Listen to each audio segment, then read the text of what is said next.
Hi, this is Larry with Man Cave Mayhem. Today in this video, I will be installing a receiver hitch, a 2-inch receiver hitch for my 2020 Ford Transit. The part number is E98842, and that's going to be from etrailer. And well, let's get on with the video. If you haven't yet, don't forget to like, share, subscribe, hit that bell for notifications. Check us out at Instagram at mancave_mayhem. Now let's get on with the video. So here's how it works.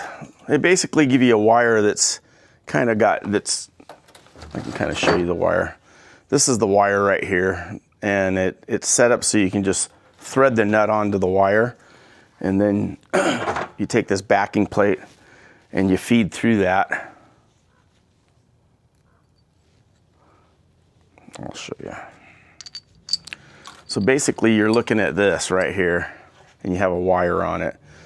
Then we go down to the bottom of the truck or the van, and we're trying to get it in this hole right here. So what we do is, let me get some light on the subject here. We fish this through.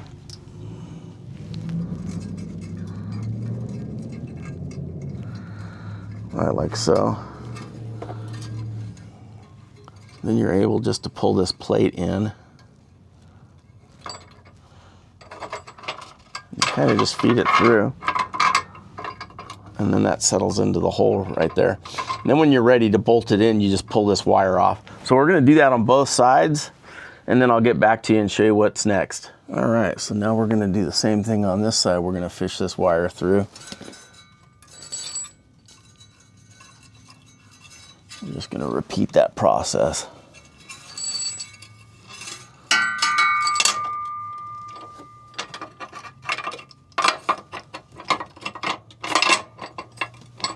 There we go. We're going to leave that wire dangling for now. All right. And like I said, I pre-tapped these holes. They have self-tapping bolts, but they say it's easier to pre-tap them, so I pre-tapped them. So these holes will be untapped. And this is the hook this is the tow hook that was on that I took off. So that's the factory tow hook. So now the next step is just getting this hitch on here. So I'm doing this by myself, so I'm going to probably try and use a jack or something to get it in position. All right, so this isn't too terribly hard to do by yourself. I'm going to grab a few bolts, and we're just going to get this thing semi-secured, but I'll show you what I did. I just took 2 jack stands and balanced it on those, and then I've got it up close enough to where I can kind of manhandle it and get the bolts in. So, you know, I'll get it close, but I'm going to get these back bolts in first, and then we'll move forward on the front bolts. But it's pretty straightforward and simple. So let's get that done right now.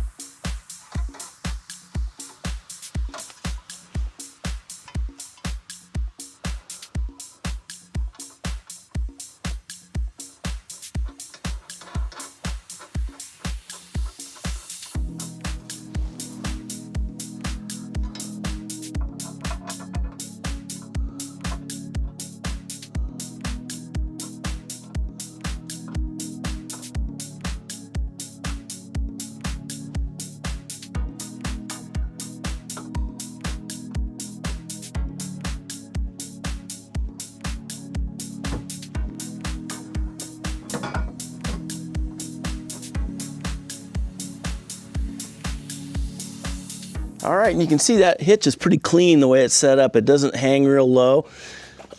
We've got it in now, and I've got the bolts snugged up. Now we're gonna torque these down.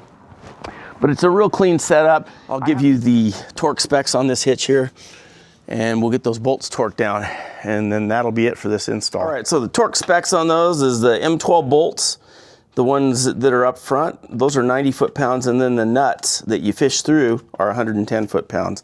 So we're going to torque those down, and we're going to call it a day. That's going to be it. All right, in summary, I think that hitch is going to be a fantastic hitch. I think the only problem that I see that people ran into, I was looking at some of the reviews, is that the alleged self-tapping bolts don't really self-tap, and it's a mess to deal with. Maybe they were doing it wrong. I don't know. I didn't use the bolts to self-tap the holes. I had a tap and die set, so I went ahead and tapped those holes. I pre-tapped those holes, and it was really simple to install. The installation was straightforward and simple. We've used the hitch with a light motorcycle trailer, and it performed well. It is kind of under the bumper, so if you're running like a bike rack or something, you might want to consider that. It's a couple of inches. I was looking at a couple of the videos and or the reviews, and it says, be aware photos are a factory Ford hitch. Proud of the bumper about 1/4 inch, and the etrailer hitch recesses significantly. So yeah, I'm looking here. Let me see. I don't know if I can get this on video, but I'll try and get this on for you. So this is what I'm seeing a shot of right here. So that's something that you might want to consider if you are installing this hitch. Again, it's got a 900-pound tongue capacity, so that's pretty cool because you can haul a lot of weight on that. My intention is possibly to run a couple motorcycles on the back on a rack, and we're going to pull our travel trailer with it. It's got a 6,000-pound tow weight, so our travel trailer is about probably 3,500 pounds with everything in it, if that.